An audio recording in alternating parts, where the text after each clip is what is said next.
শোন না ভাই, কটা টাকার দরকার ছিল, একটু প্রবলেমে পড়ে গেছি। ভাই আমার কাছে তো একদম লিমিটেড ক্যাশ আছে, যেটা 5 দিন পরেই আমাকে ইএমআই তে দিতে হবে। হ্যাঁ তো 5 দিন তো, আমি তোকে 2 দিনের মধ্যেই দিয়ে দেবো, কারণ 2 দিন পরেই আমি একটা জায়গা থেকে টাকা পাবো।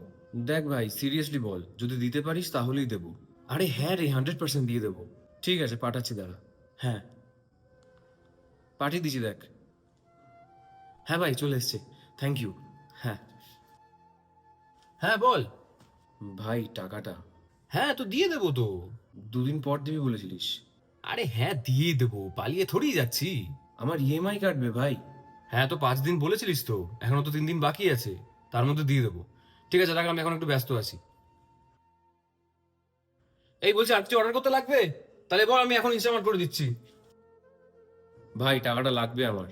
আরে দিয়ে দেবো বললাম তো, আজকেই লাগবে, কারণ আজকেই ইএমআইটা কাটবে। এত ভিখারির মতো করিস না যে কি আর বলবো। ভিখারির মতো আমি করি? ভাই তুই এসেছিলিস ভিখারির মতো টাকা চাইতে। ও আচ্ছা, আমার ফিনান্সিয়াল কন্ডিশন খারাপ ছিল তাই তুই আমাকে ভিখারি বলছিস। না আমি সেটা বলতে চাইনি। তোর টাকা তুই ভুলে যা। যে নিজের বন্ধুকে রেসপেক্ট করতে পারে না সে আবার টাকা চাইতে এসছে। ওই টাকাটা তোর মধ্যে গুজে বসে থাক। তুই আমার কাছে 5,000 টাকা নিয়েছিলিস তো, তোর 50,000 টাকা লস হবে, অভিশাপ দিলাম। তোর সব কুকমেন্ট ভিডিও আমার কাছে আছে, তোর বাবাকে পাঠাচ্ছি, দাঁড়া। না না ভাই, আমি তোর টাকাটা এখনই পাঠাচ্ছি, দাঁড়া।